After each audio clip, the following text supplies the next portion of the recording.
This is the 8th video in this commentary on the book of Job. Twice, in the first 2 chapters of the book of Job, Job was tested. He had lost all his children and most of his servants. He had lost all his wealth, and he was covered in loathsome sores. When Job's wife tempted Job, much like Adam's woman had done in the Garden of Eden. First, she questions Job, and then tells him, in Satan's own words, to curse God and die. Job rejects this temptation, saying she is speaking as one of the foolish women would speak.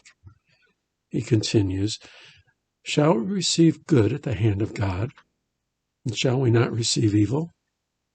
The narrator then adds, "In all this Job did not sin with his lips."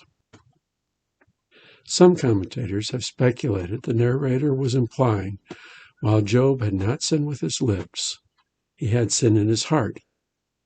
But there is another possible explanation. The phrase may have been a boundary marker.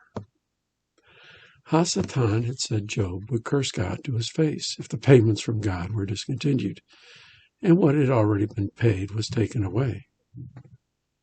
Not only did Job not curse God with his lips, but the words from his lips were both admirable, praiseworthy, and memorable. By stating that Job had not sinned with his lips, it highlights Satan's spectacular failure. He had said Job would curse God to his face. As the poetic chapters begin, Job had been in agony for days, when his 3 friends came and sat with him on the ground for 7 days. Chapter 3 begins with Job cursing, but not cursing God as Satan had said he would, but cursing the day of his birth. Job is not the only person in Scripture to curse the day of his birth. The prophet Jeremiah had also cursed the day of his birth, but Job's curse ran much deeper, much darker, and Job's curse touched upon creation. Job called for deep darkness to claim the day he was born, and blackness to terrify it, so no light would have shone upon it. Job calls upon thick darkness to seize the night he was conceived, so that it might not even be entered into the days of the year. In Job's words, we hear his desire that the day of his birth and the night of his conception would be blotted out from creation, such that they had never existed, had never been created. Job is using the same words, day, night, light, darkness, and the stars, that were used in describing creation in the very first chapter of Genesis in the beginning. Job had been sitting in agony for many days, during which his faith in God's justice was severely tested. Job had lost hope. What hope is there for man if there is no justice in this world? If God treats him as an enemy for no good reasons and lets some who are wicked prosper? If God treats the righteous and the wicked the same, where is justice in this world? If there is no justice in this world, then maybe chaos should be called upon to make the stars of the dawn dark, so that there would be no hope for light. Job calls upon those who can rouse up Leviathan, a being the ancients would have recognized as a force of chaos that opposes creation, to curse the day of his birth and the night of his conception. Job's curse is much deeper and darker than Jeremiah's. In turning to this dark force, Job had sinned with his lips. As the young Elihu will later point out, Job had gone in with evil men, who say it profits man nothing that he should take delight in God.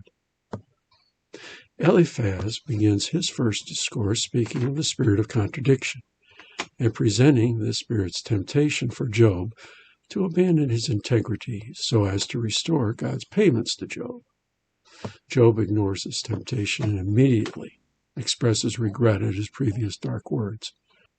Job admits he has been under enormous stress, and his words have been rash.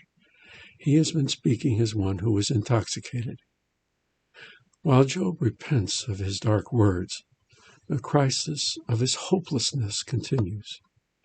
Job will again express in chapter 10 his desire never to have been born. But there is an important, critical difference. In chapter 10, Job is speaking to God, and it is within the context of speaking to God that Job questions why he was ever born. Job never returns to calling on evil men or the force of anti-creation to curse the day of his birth.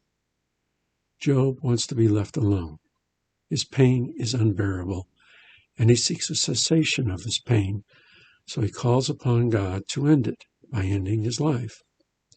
Notably, Job never considers killing himself, nor does Job ever ask God for his children or prosperity to be returned. Job only wants God to explain to him why these adversities have happened to him. He wants his hope restored.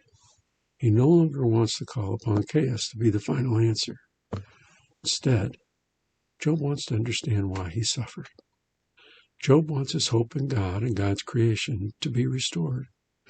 To this end, Job expresses his desire to bring God to trial. So the narrator's words in chapter 2, that Job did not sin with his lips, was a boundary marker between Job's beginning reactions to the disasters where he had not sinned with his lips, as Satan had said he would, compared to his response after sitting on the ground in ashes for many days, where he had sinned with his lips. But of his later words, Job had immediately repented.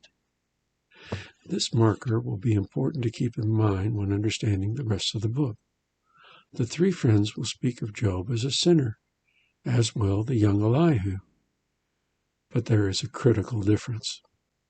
The Lord had said Job was upright and perfect, fearing God and avoiding evil. The three friends will unknowingly contradict the Lord's judgment, tempting Job to admit he had been a sinner all along. That is why, according to the three friends, he was being punished by God. God had let Job suffer because he had sinned. The young Elihu will also accuse Job of going in with wicked men, but he does not speak of Job sinning before the marker. Elihu will call Job back to complete reverence for God, but he never accuses Job of being a sinner before, only after the excruciating disasters. This is the end of the 8th video. It follows the first set of 7 videos, commenting on the book of Job. It begins a set of videos revealing the beauty of the book of Job. May the Lord bless you and keep you.